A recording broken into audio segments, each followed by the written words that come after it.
penyimak nantinya. Bersama kita telah hadir Bapak Insinyur Sufyaldi M.Com, Kepala UPT Teknologi Informasi dan Data IAIN Parepare. Selamat siang Bapak. Selamat siang Pak Ilham. Terima kasih atas kesediaannya menjadi salah satu nominasi Sevima Awards, kategori operator yang membantu sesama rekannya dan most helpful. Nah Bapak, dalam sesi Zoom meeting kali ini kita ingin bincang-bincang tentang pengalaman Bapak selama ini menjadi operator. Cerita sedikit awal mula bertugas sebagai operator. Baik, terima kasih atas kesempatannya Pak Ilham. Jadi kami ini di Kementerian Agama itu kan dari sisi regulasinya itu harusnya pelaporan itu kan dimulai tahun 2009 Pak ya. Akan tetapi prakteknya itu kalau tidak salah itu mulainya tahun 2012 mungkin ya, baru kemudian betul-betul terimplementasi secara keseluruhan. Nah, kebetulan saya bergabung di IAIN Parepare ini di akhir 2009, cuman aktif di tim IT itu mungkin pertengahan 2010 lah, jadi mulai terlibat di pengelolaan data. Nah pada saat itu belum Kedikti belum masuk, kita belum diwajibkan melapor ke Kedikti. Jadi semua riwayat akademik, kemudian kepegawaian dan lain sebagainya itu masih di EMIS. Jadi kita punya portal namanya di Kementerian Agama itu namanya EMIS. EMIS itu tempat ya mirip lah data pangkalan data juga seperti Kementerian Kemdikbud. Nah, kemudian setelah keluar regulasi dari Kementerian Agama bahwa seluruh PTKI itu wajib melaporkan riwayat akademiknya ke Kementerian Kemdikbud, dulu kan Kemenristek ya. Nah, barulah kemudian kami di divisi IT dulu masih Pokja Pak Ilham, belum jadi UPT. Jadi kamilah yang diminta oleh rektor, yang dikoordinir oleh wakil rektor 1 saat itu untuk mengelola proses pelaporan tersebut. Jadi dari mungkin sekitar 2011 mungkin ya, itu saya agak lupa. Itu sudah mulai kita melapor. Dan betul-betul kami belajar dari awal, jadi nggak ada resources lah. Karena di Kementerian Agama pun masih belajar juga sebenarnya, kita sama-sama belajar. Pokja yang ditunjuk di sana juga masih sama-sama belajar. Dan kondisi data pada saat itu terserang kami baru migrasi data dulu dari sistem yang lama, kondisinya masih luar biasa memprihatinkan lah kondisi datanya pada saat itu. Tapi kemudian 2010 tersebut juga kami melakukan migrasi data. Tapi ya seperti teman-teman tahu sendiri bagaimana proses migrasi data itu tidak bisa singkat, proses dan waktu lama. Dan ini luar biasa. Di satu sisi kami melakukan migrasi data dari sistem yang sebelumnya bisa dibilang semi manual ke sistem yang baru. Di sisi lain kita dituntut untuk melaporkan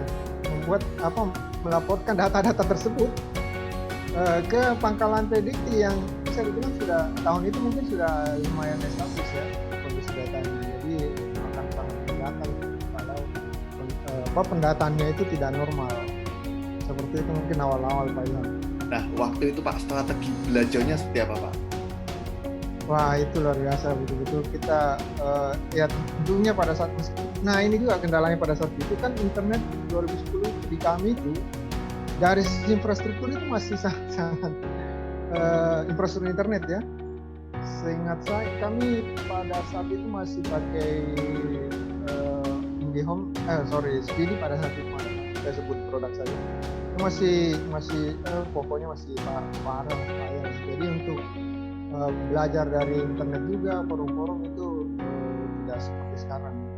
Jadi modelnya ya kita diskusi dengan teman-teman yang sama-sama belajar nih, sama-sama belajar dari PTKI, dari Kementerian Agama, kemudian ya dari forum-forum mungkin dan dari browsing juga Kemudian kami coba eksekusi di lapangan. Ya, tentu saja ini bukan cukup banyak masalah, tapi ya mau tidak mau karena ini adalah sudah jadi regulasi, ya kita tetap laksanakan dengan tetap tetap melakukan perbaikan secara terus. Nah, Pak, di zaman itu kan belum ada grup WA atau Telegram seperti saat ini. Kalau diskusi itu lewat apa, Bapak? Nah itu biasanya paling lewat SMS dengan teman-teman yang juga sama-sama belajar sebetulnya. Tapi kadang ada informasi juga yang kita boleh lewat SMS, email juga nggak gimana. Paling lewat email lah mungkin pada saat itu ada mungkin milis juga di dulu, tapi nggak terlalu aktif. Jadi sebenarnya lebih banyak tidak proses ini. Nah, lewat milis atau lewat SMS, Bapak sebagai nominasi dipandang oleh rekan-rekan operator sering membantu rekan sejawatnya, Pak. Bapak boleh cerita sedikit nggak, Pak, bagaimana biasanya cara Bapak membantu sesama rekan operator? Oh, oke. Jadi ini awal-awal, Pak ya. Ya awal-awal mungkin ya itu tadi kan karena kita di milis sering yang meskipun nggak seperti sekarang. Kalau sekarang sih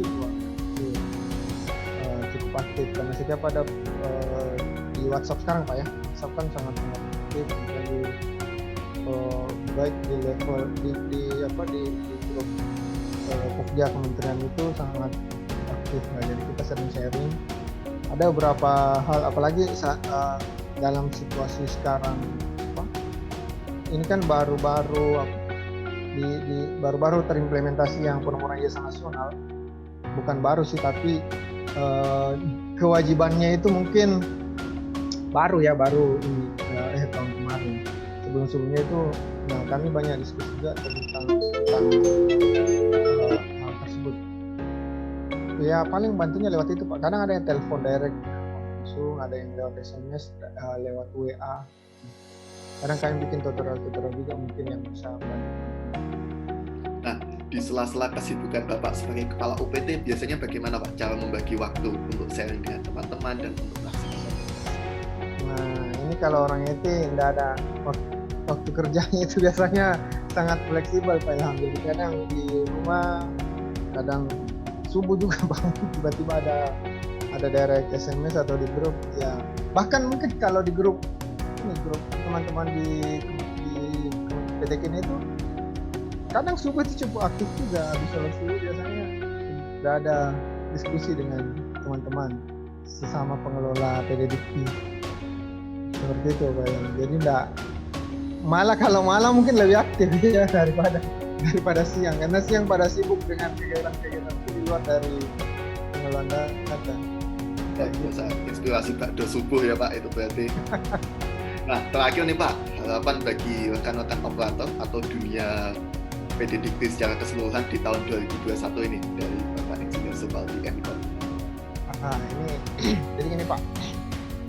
Ini sering saya sampaikan juga ke teman-teman bahwa secara umum kan ketika kita ngomong arsitektur organisasi, tentu saja data ini kalau digambar ya, maka di puncak piramida itu adalah bisnis perguruan tinggi, dan bisnisnya itu cuma 3 sebenarnya perguruan tinggi: pendidikan dan pengajaran, pengabdian kepada masyarakat, dan penelitian.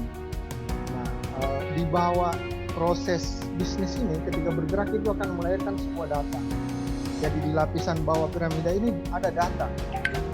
Nah, ini data ini makanya jangan heran kalau kemudian banyak teman di operator, meskipun operator bahkan tidak memiliki jabatan struktural apa-apa, tapi mereka sangat menguasai jadi penguasa di informasi lah di perguruan tinggi. Padahal kita tahu bahwa data itu saat ini itu ya biasa teman-teman di bisnis silakan new currency, new blood malah kalau untuk di kesehatan. Jadi ya mata uang baru dan mata darah baru lah di penelitian.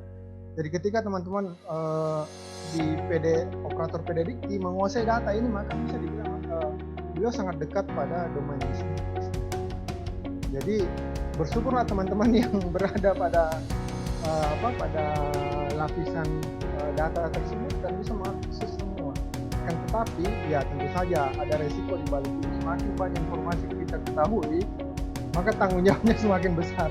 Jadi wajar saja kalau misalnya tengah malam diganggu oleh dosen, oleh alumni, bahkan oleh pimpinan, karena informasi yang kita miliki itu sangat luar biasa, sangat luar biasa, teman-teman operator. Jadi seperti mungkin yang biasa sering sekali kita dengarkan bahwa siapa yang menguasai informasi maka dia akan menguasai ekonomi, menguasai politik dan sebagainya. Sementara data itu adalah bahan baku dari informasi seperti itu. Jadi luar biasa lah teman-teman operator di perguruan tinggi.